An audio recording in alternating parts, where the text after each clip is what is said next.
Bismillahirrahmanirrahim. Assalamualaikum warahmatullahi wabarakatuh. Alhamdulillahi rabbil alamin.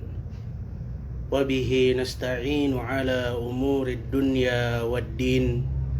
Wa asyhadu an la ilaha illallah wahdahu la syarika lah. Wa asyhadu anna Muhammadan abduhu wa rasuluh. Sallallahu alaihi wa ala alihi wa ashabihi wa man tabi'ahum bi ihsanin ila yaumiddin wa sallama tasliman katsiran amma ba'd. Ma'asyiral muslimin wal muslimat rahimani wa rahimakumullahu jami'an. Pertama, kita ucapkan puji dan syukur kepada Allah Subhanahu wa taala yang masih memberikan kita kesempatan, yang masih memberikan kita kenikmatan, sehingga dengan kenikmatan tersebut kita bisa berjumpa dengan salah satu bulan yang dimuliakan oleh Allah Subhanahu wa taala. Kita bisa berjumpa dengan bulan yang mana pahala dari amalan-amalan kebaikan itu dilipat gandakan. Jadi sholat duhanya kita di hari-hari ini itu pahalanya lebih besar jika dibandingkan sholat duhanya kita di hari-hari sebelum hari ini. Sodakohnya kita pun lebih besar pahalanya jika kita lakukan di hari-hari yang terhormat ini, bulan Rajab. Inilah bulan yang dimuliakan oleh Allah Subhanahu wa taala. Dan Allah Subhanahu wa taala pun memberikan dosa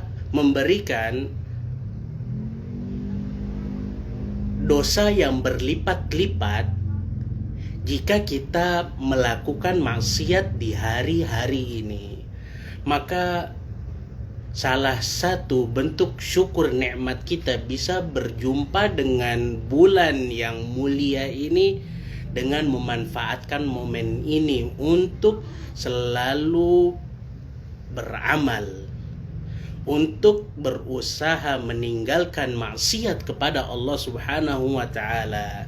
Maka dari itu, ketika ada kajian ilmu membahas ayat-ayat Allah dan hadis-hadis Rasulullah sallallahu alaihi wasallam, usahakan kejar hadirin.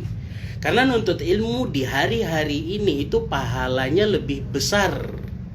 Karena ini adalah hari-hari pilihan Allah Subhanahu wa taala, hari yang mulia di antara 4 bulan haram. Salawat dan salam semoga tetap tercurahkan kepada baginda besar Muhammad sallallahu alaihi wasallam, kepada istri-istri beliau, sahabat-sahabat beliau, anak-anak beliau, serta pengikut beliau hingga akhir zaman nanti. Ma'asyiral muslimin rahimani wa rahimakumullahu jami'an.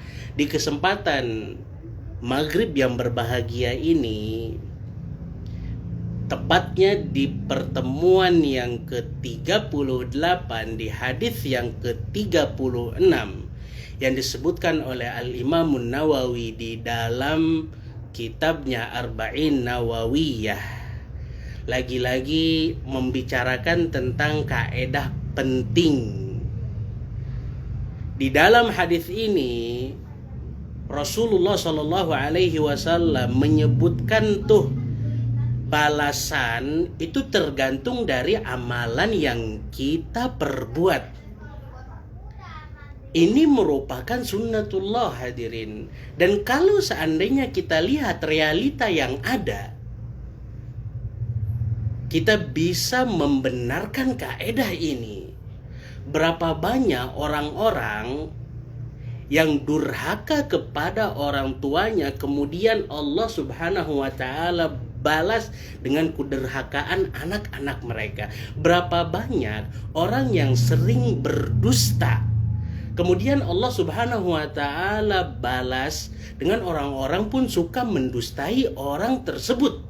fakama tadinu tudan. Sebagaimana engkau berbuat, maka itulah balasan yang akan engkau dapatkan. Dan hadirin, semuanya itu enggak gratis. Ada balasannya. Di dalam hadis ini Rasulullah Shallallahu Alaihi Wasallam menggambarkan kepada kita tentang contoh-contoh dari poin ini. Balasan tergantung dari amalan. Rajin-rajinlah menolong, hadirin, ringanlah tangan di dalam menolong. Karena Rasulullah Shallallahu Alaihi Wasallam berkata, man naffasa an mu'minin kurbatan min kurabid dunya naffasallahu anhu kurbatan min kurabi yaumil qiyamah. Barang siapa yang melapangkan, menghilangkan kesusahan saudaranya seiman, menghilangkan kesusahan saudaranya seiman, maka apa balasannya? Allah Subhanahu wa ta'ala pun akan lapangkan dia dari kesusahan nanti pada saat hari kiamat nanti. Nih hadirin, kita hidup di dunia ini mungkin banyak menyaksikan orang-orang susah. Maka ketika kita ingin ditolong pada saat hari kiamat nanti oleh Allah Subhanahu wa ta'ala, lapangkanlah kesulitan dan kesusahan saudara-saudara seiman kita. Kita lihat tetangga kita itu kekurangan makanan, mungkin kesusahan dalam ini, dalam itu, bantu. Rajinlah tolong saudara seiman kita. Karena apa? Karena balasannya Allah Subhanahu wa ta'ala itu akan menolong kita pada saat hari kiamat nanti. Hadirin, balasannya itu lebih besar. Karena apa? Karena pada saat hari kiamat itu akan banyak kesusahan-kesusahan dan kesulitan-kesulitan yang akan kita hadapi.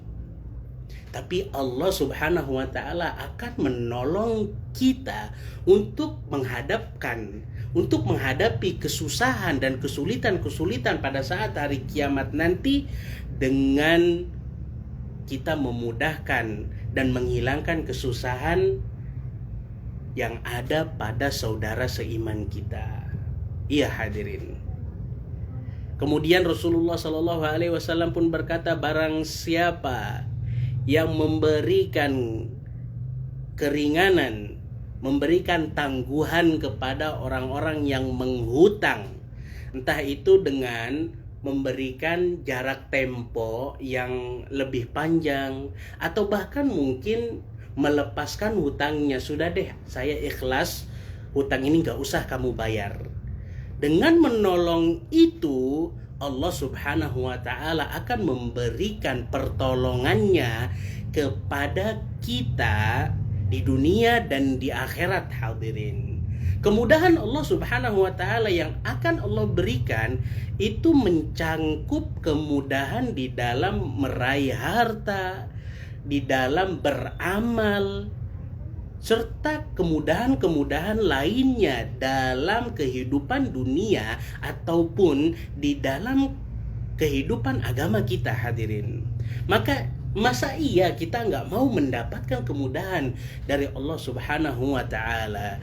Ini momen yang penting bagi kita, momen yang pas bagi kita. Kalau seandainya kita mendapatkan ada saudara-saudara kita yang masih ngehutang kepada kita, kemudian jatuh tempo, mudahkan, tangguhkan lagi. Karena mungkin mereka nggak mampu bayar.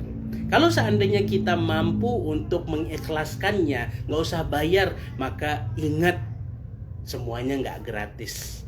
Ada balasan dari Allah Subhanahu wa ta'ala yang menanti kita. Kemudian Rasulullah Shallallahu Alaihi Wasallam pun berkata, barang siapa yang menutupi aib seorang muslim dan nggak menampakkannya.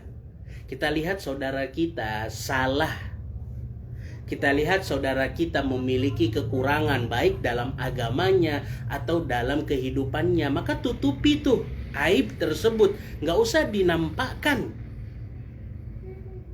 Dengan itu Allah Subhanahu wa ta'ala akan menutupi aib kita pada saat hari kiamat nanti. Hadirin, siapa sih di antara kita yang nggak memiliki aib, yang gak memiliki keburukan.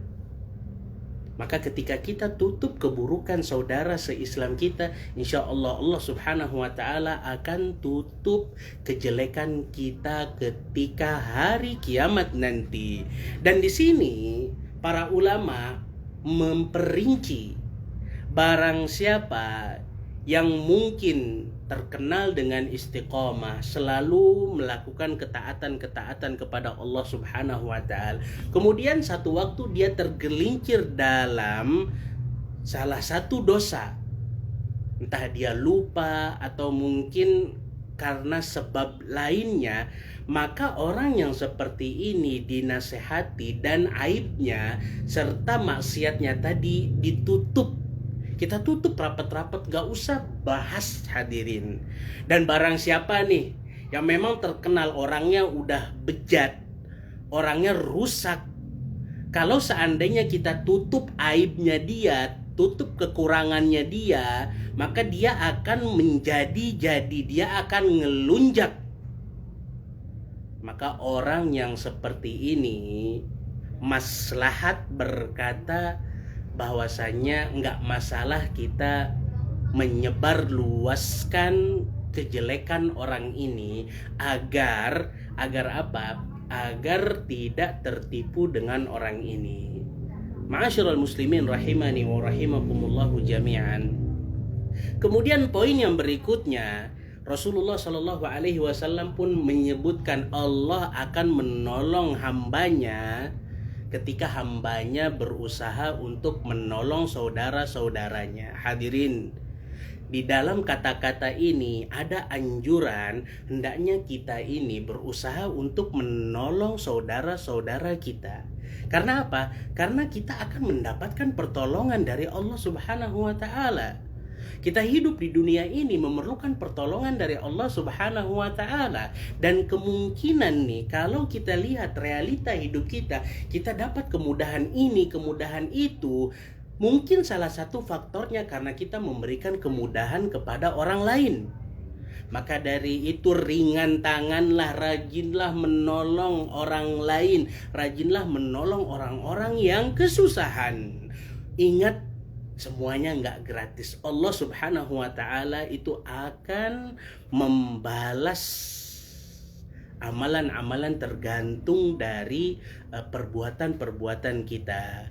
Dan poin yang berikutnya, Rasulullah Shallallahu Alaihi Wasallam menggambarkan kepada kita tentang salah satu amalan yang wajib yang harus kita lakukan. Kata Rasulullah Shallallahu Alaihi Wasallam, barang siapa yang meniti satu jalan untuk menuntut ilmu, maka Allah Subhanahu wa ta'ala akan berikan kemudahan dia masuk ke dalam surga. Hadirin, meniti jalan ilmu, menempuh jalan ilmu yang hakiki, berjalan, bersepeda, atau bahkan mungkin menempuh cara agar bisa diraihnya ilmu dengan menghafal, mencatat, dengan mengulang-ulang. Dengan ini Allah Subhanahu wa ta'ala akan berikan jalan kemudahan kita untuk menuju surga Allah Subhanahu wa ta'ala. Tujuan hidup kita itu surga, hadirin. Dan Ibnu Rajab Al-Hambali rahimahullahu ta'ala menyebutkan jalan ringkas, jalan cepat untuk menuju surga adalah dengan menuntut ilmu. Dan alhamdulillah, di kehidupan yang sudah semakin canggih ini, mudah bagi kita untuk mengakses ilmu agama, hadirin. Maka manfaatkan benar-benar kesempatan emas ini untuk selalu dan berupaya mencari ilmu akhirat. Ilmu akhirat, ilmu akhirat. Iya hadirin, karena dengan itu Allah Subhanahu wa ta'ala akan berikan kemudahan kepada kita untuk bisa masuk ke dalam surga Allah Subhanahu wa ta'ala. Nih, kemudian Rasulullah Shallallahu Alaihi Wasallam menyebutkan kepada kita nih tentang 4 keuntungan dari berkumpulnya satu kaum di rumah-rumah Allah, di masjid, untuk membaca ayat-ayat Allah, untuk membaca hadis-hadis Rasulullah Shallallahu Alaihi Wasallam. mempelajari ayat-ayat Allah, mempelajari hadis-hadis Rasulullah Shallallahu Alaihi Wasallam, itu pahalanya dan keuntungannya besar. Kata Rasulullah Shallallahu Alaihi Wasallam, nazalat alaihimus sakinah, ketenangan hati akan turun kepada orang-orang yang kumpul di masjid untuk mempelajari ayat-ayat Allah dan hadis-hadis Rasulullah. Bukan hanya ketenangan, rahmat Allah pun akan turun, dan malaikat Allah Subhanahu wa Ta'ala pun akan mengelilingi orang-orang tersebut, ridho dengan orang-orang tersebut, minta ampun kepada Allah Subhanahu wa Ta'ala, dan Allah Subhanahu wa Ta'ala pun akan memuji orang-orang tersebut di depan malaikat Allah Subhanahu wa Ta'ala. Hadirin, begitu besarnya keuntungan yang dimiliki oleh orang-orang yang rajin menuntut ilmu. Kita lihat nih, mungkin gundah gulana yang sering menimpa kita, atau kadang kita nggak tenang, atau bahkan mungkin kita merasa kesulitan. Mungkin salah satu faktornya karena kita nggak rajin nuntut ilmu. Padahal Allah Subhanahu wa Ta'ala dalam banyak ayat itu Allah Subhanahu wa Ta'ala memberikan keuntungan yang begitu banyak kepada para penuntut ilmu. Hendaknya kita memiliki bagian dari waktu kita untuk bisa menuntut ilmu. Usia tua itu nggak jadi faktor penghambat kita untuk menuntut ilmu. Ustadz udah tua, malu. Enggak, hadirin. Laqad ta'allama ashabu Rasulillahi sallallahu alaihi wasallam wa hum kibar. Sahabat-sahabat Nabi pun mereka belajar ilmu syar'i, mereka belajar cara sholat, mereka belajar baca Al-Quran. Itu banyak di antara mereka yang usianya sudah senja, hadirin. Dan poin yang terakhir yang disebutkan oleh Rasulullah Sallallahu Alaihi Wasallam, waman batta'a bihi amaluhu lam yusri' bihi nasabuhu. Barang siapa yang menunda-nunda amalannya, barang siapa yang nanti deh beramalnya, nanti deh sholatnya, nanti deh sedekahnya, dan nanti terus, maka barang siapa yang menunda amalan-amalannya, maka garis keturunan yang ia miliki, semulia apapun dirinya, maka garis keturunannya pun gak akan bermanfaat pada saat hari kiamat nanti, hadirin. Kenapa? Karena poin pentingnya itu bukan dengan garis keturunan.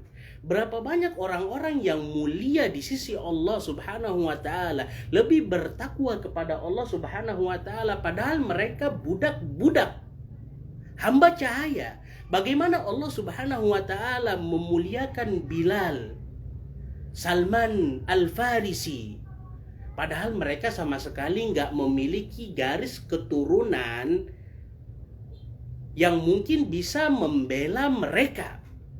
Tapi berapa banyak juga, hadirin, orang-orang yang memiliki garis keturunan yang bagus, tapi karena mereka nggak bisa beramal, mereka nggak bisa beriman, mereka nggak bisa bertakwa, garis keturunannya tuh nggak bermanfaat sama sekali. Abu Lahab, Abu Jahal, itu paman-pamannya Rasulullah Shallallahu Alaihi Wasallam.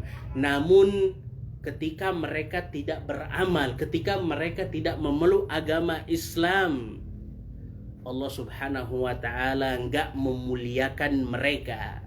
Laqad rafa'al Islamu Salman Farisin. Agama Islam telah mengangkat derajatnya Salman Al-Farisi.